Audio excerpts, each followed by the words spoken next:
and welcome back to part 3 of the CX500. Now, last time we cleaned the cases, as you saw, and I've left some board underneath the bike, and the drippage is less. Now, that could mean there's just no oil in the engine, or it could mean that there was just a build-up of oil from the one crack, and it was dripping down onto the board.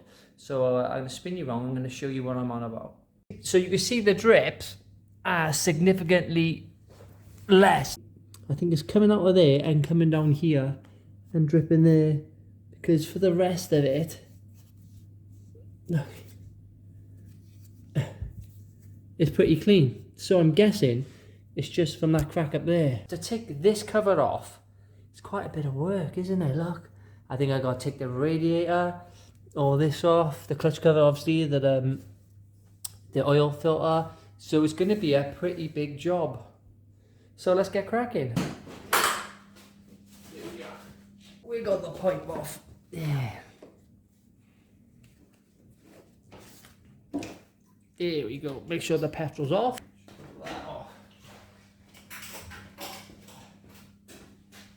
Oh, can you hear this? Hang on, people. There's metal bits in the tank. Hear that?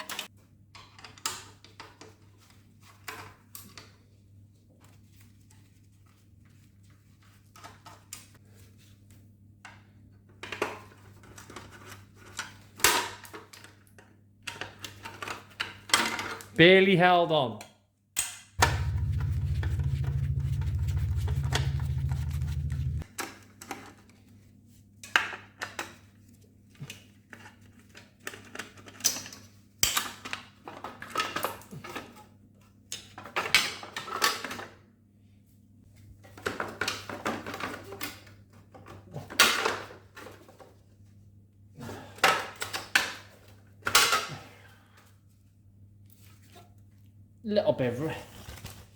A little bit rusty in places, but I mean, for a 42-year-old bike, that'll clean up. A little bit of rust, that'll clean up though.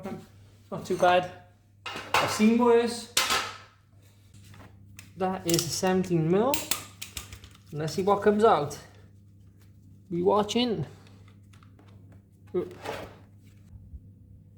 So there's plenty of oil left in the engine. So I'm guessing that it's that little crack on the corner which is dripping down to the cases and making it look a lot worse, because the bottom of the engine cases was covered with oil, and that is a significant amount of oil left over. So things are looking up.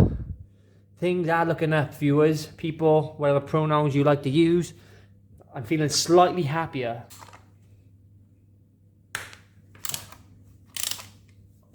That felt really tight, which says one or two things. They either over tightened it, or two, they haven't been taken off in a long, long time. There we go. I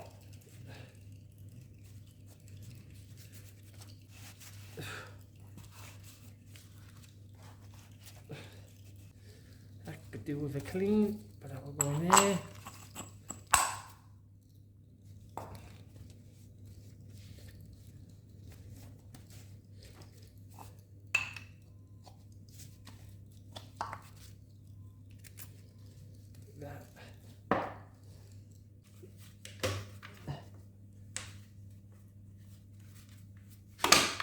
There we go.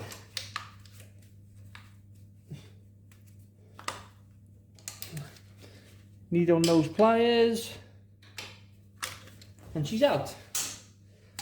8mm on the ratchet bar.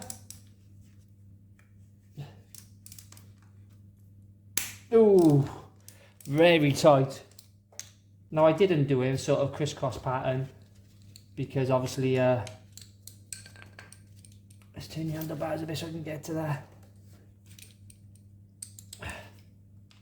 Just because of the pressure on the bolts, you don't want to warp any cases, so you should always release them a little bit, and they're like in a crosshatch patterns type of thing. I'll shut up and just try and get these off, yeah.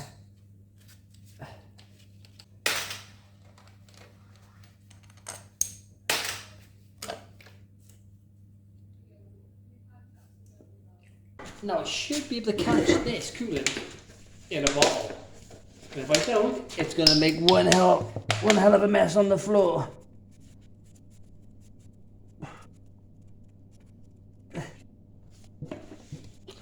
And there we go. Now that could be because of the pressure.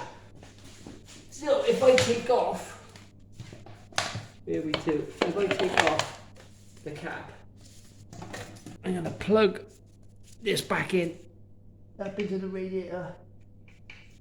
Feels empty though. And I'm going to remove this cap. Oh, there we go. I didn't do it for. This is not very. How the hell are you going to get that wrong? That. Oh, that's not good at all. Up, and the plot thickens. The radiator is bone dry.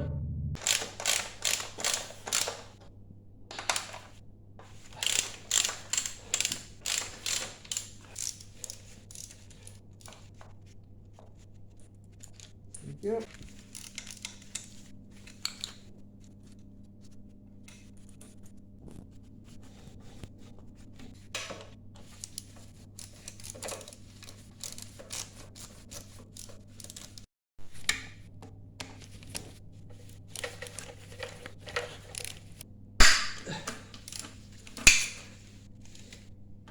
Oh, look, a Honda badge is missing.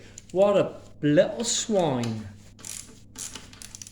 Best part of the bike, Honda badge. Sometimes the pipe can be been on you for such a long time, and with all the water and the corrosive stuff that happens with water and stuff, with radiators, as you can see, it will bind to the pipe. There we go, see? A little bit of...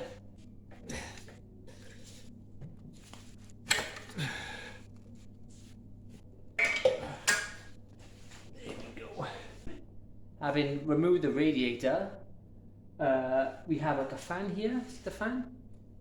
And that is going to block the removal of the engine case, which I have the new one, well, the second-hand new one to me anyway. So it looks like that does have to come off. So I removed those bolts, and that was a good thing to do. So it's going to have to come off so I can get to the cases. So I've already removed most of these 10 bolts out. So I'm going to continue removing them out, and then the fan should come away. And with the fan away, I'm hoping that it will just slide off, and I can put the new cover on. And then, oh, what I did notice with this, there is no spacer to go onto the filter. So someone, numbskulls, I mean, this is, my friend once put one of these in wrong on his XL600. He put it in backwards, and it blew up the top end of his XL on this XL600, imported from Miami. It was beautiful, and he blew it up. That's how dangerous it can be by missing out a washer or a spring that can blow up. I mean, your bottom end's always going to be swirling in oil, isn't it, really? But any pressure coming up to the top, there'll always be the top end that goes. And this washer missing from this.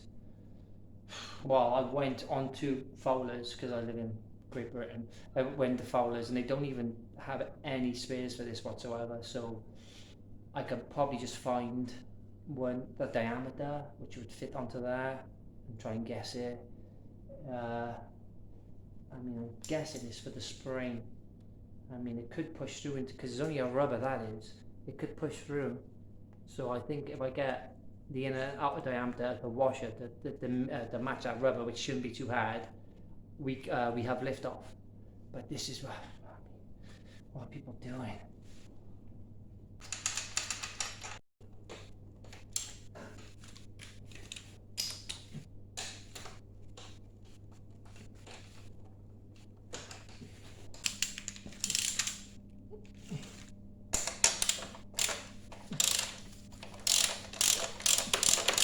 I've taken the bolts off, but what I've noticed is it goes into the engine, So, and that then attaches to the frame. So it looks like the engine's like a stressed bearing member, so it has no down tubes. So I'm removing these bolts, and I think that might be too much stress. I mean, all I can see is up there and stuff, 2 bolts up there on a clamp. So just to be on the safe side. Now, do I have a manual? Yes. Am I gonna read through it? Hell no. I'm like one of those dads who said, never do what I do, just sit and watch and laugh.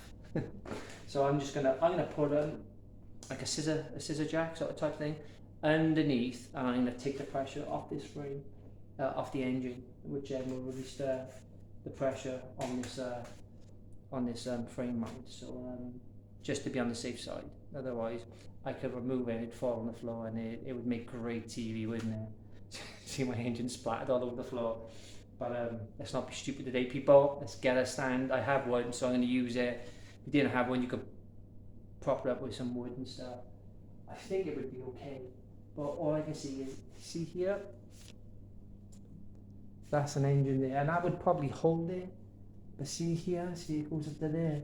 So they're probably engine mounts. So just to be on the safe side, let's get cracking.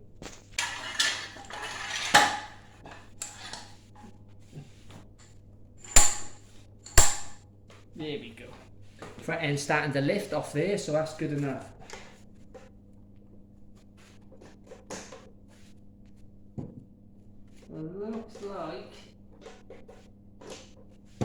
Looks like I have to remove the fan.